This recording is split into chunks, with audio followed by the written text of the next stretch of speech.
As far as injuries, we'll rule Kevin Dotson out for the game.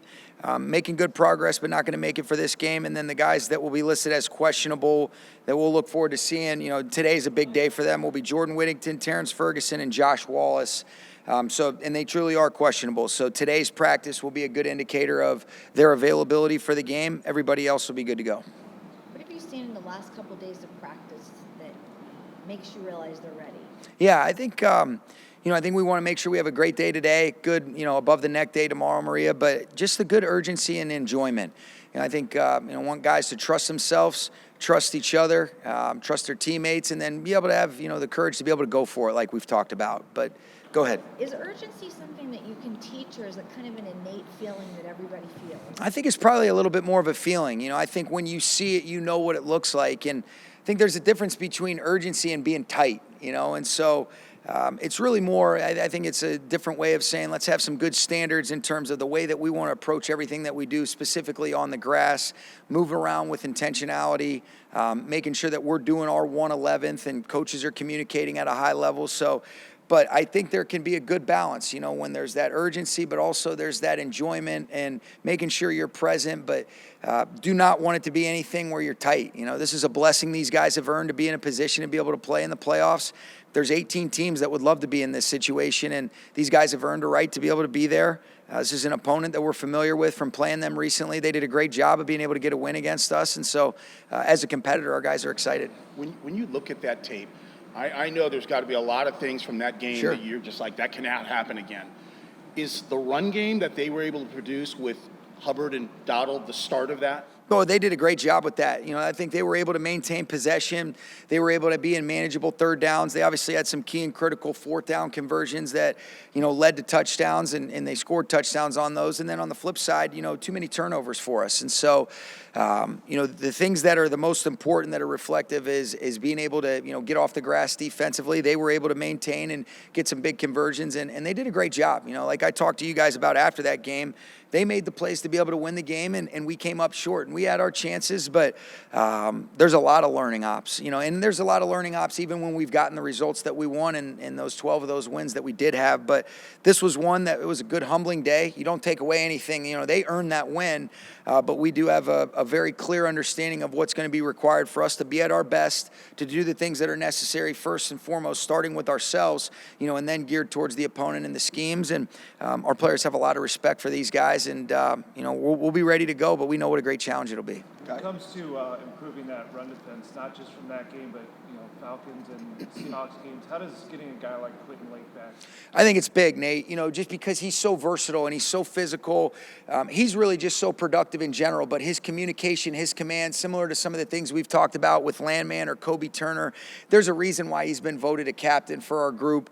But he's just got this presence where you just feel better. You look at guys like him and Davante, getting them back, you just feel better about your team when you add two players of that caliber. But specifically as it relates to the defense, he's so versatile. He does so many things for us. And I thought that was a real edge he provided for us in terms of some of the production, particularly setting edges, doing some of the things that we ask of the star. And when we're in our base defense, he's very active as a fit safety in the run defense. And so it's going to be big because these guys do a great job with that. Guys have talked this week about how the closeness of the last two playoff losses taught them about how every little play matters. Yeah. How much do you lean into that experience as you start another playoff run? I think you lean into it. I think the best thing is these guys have had experience. We might be a young team or have a lot of younger guys, but they've accumulated a lot of experience. You're talking about these guys that are in their third year. This will be their fourth playoff game, and that's really valuable and beneficial. What I don't want to have is guys reach and press, and in every single game, we talk about it all the time, Adam. It offers an opportunity to maintain momentum or snatch it right back. And so how can you be present? How can you do the next right thing, whether the previous play was, what we wanted or whether it wasn't? Let's learn from it. Let's move on. Let's be present, and let's, continue to do the things that we're capable of. But these guys have used, and I think we've used the season as a learning op. I've talked to you guys about some of the scars. I think that we've been callous from the 17 games that we've had to understand what does it look like when we're at our best? How do we try to be able to mimic and emulate that when we get these precious opportunities, knowing that the enemy does have a say? And this week will offer an opportunity for us to go swing. As an offense, you guys have had a lot of success receiving touchdowns 3 yards and closer to the goal. What's the art of being able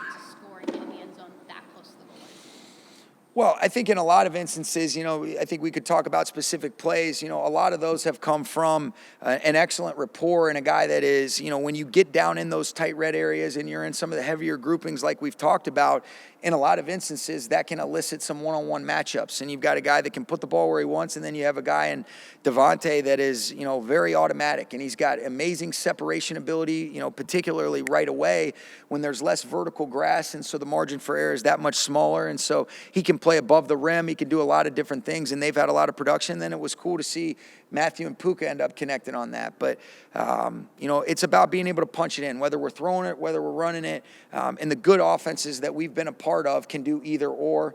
But those guys have done an excellent job of helping increase, our point total and our overall red zone efficiency. And that's probably the majority of a lot of those 3-and-ins. But, there's been a handful of instances, when you throw for as many touchdowns as Matthew did, you give the players deserve a ton of credit. And, grateful for those guys executing the way they are.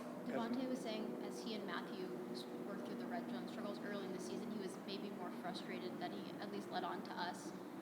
He said it wasn't just him and Matthew, it was the three of you kind of working together. Yeah. Can you just describe what that process was like and what you learned about I think just day in and day out, you just go to work. I think there was a real breakthrough. I think in some instances when you got two special players that didn't get a whole lot of work together, they got some off-season stuff, but then any of the preseason training camp, that was very minimal just because of the circumstances Matthew was working through. And so the comfort, the rapport, being able to get an indicator on, Tay's body language, how do they want things as they're developing a relationship. And I thought the Baltimore week was a real breakthrough. Obviously, the 3 touchdowns against Jacksonville is what everybody saw, but time spent, I think, is a really important thing, and it can kind of be organic. What I don't think you want to do is you want to press. Sometimes you can want something so bad that you can reach and press, and then you're getting away from the things that have allowed you to have successful outcomes in previous stops. And they just kept going to work, and I think, just like anything else, relationships and rapport take time, and you start to see, a lot of the fruits of a lot of the work that's gone on behind the scenes that we saw in practice settings, and then it started to come into life, particularly from that Jacksonville game on. Davante said that he's been looking for his place, I guess, since he left Green Bay. He said he's found it here. What about I'm glad to hear that. What about him made you think that this was the right spot for him? Well, hearing everything about who he is as a player, and then obviously, the production speaks for itself and the way that he plays the game. Like I've told you before, Sarah, I'm a fan of this game. I feel so fortunate to do something that I'm a fan of, whether it be coaching or, these players. And so I love football, and I love watching great football, and he's put great football on tape. And then you get to know the human being, and you hear about him from people like Matt LaFleur, who's one of my closest friends. And you say, this guy sure seems like he would be a great fit. As soon as I got to know him a little bit, when I'm bothering him when he's in Japan, you like him even more, and you hear the way that his brain works. And, you have an inclination and intuition when you watch the tape, how smart, cerebral, how passionate he is about the game. But then when you get to know him, I think we're very similar personality-wise, competitiveness, and we have a pretty special relationship that I cherish that's only continued to grow. And I think, where he's gone through some different things, whether it be the hamstring or, just getting comfortable with he and Matthew, I think that's been fun to be able to see that success isn't always straight linear. There's been some things we've worked through that I think that's when you really learn about people, and it's only, made me respect him that much more because of how he's handled it and what a stud he is. If you think back to when you were preparing for your first playoff game, Yeah. What have you learned over the years in terms of preparation for these kinds of opportunities? Yeah. Personally. Yeah. No, shoot, man. I think, when you talk about repetition being the mother of learning, I've learned from a lot of mistakes, and I feel very fortunate in 9 years that we've had a chance to go to the playoffs 7 of those 9 years because of players, because of the coaches, and because of the production those guys had in the regular season to earn those rights. But I think in a lot of instances, especially those earlier moments, the Atlanta game stands out, the New England Super Bowl in the second year. There was times when you really feel responsible for not making the necessary adjustments or feeling the game in real time to put your players in the most successful positions. Let's not kid ourselves. These guys are the ones that deserve the credit.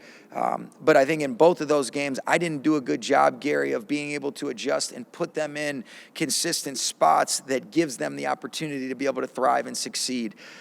And for that, I was very regretful. And those you'll never get over those things because there's people that were part of those teams that didn't get a chance to advance, and you wish you just could help and try to influence and affect positive change. But I think learning from, some good experiences, but, the Atlanta one in particular, there's where you have respect for the experience and an understanding that it all matters, and you want to be able to learn from it and not allow it to inhibit your ability to move forward. But those were tough losses, those first 2 playoff losses in those first 2 years. And, you don't want to say it's too big, but I think there's been a lot of growth that's taken place, and I'm grateful for the experience and the ability to be able to learn from some mistakes that, in a lot of instances, some people don't get afforded that opportunity. Sean, what's been the biggest emphasis in practice this week?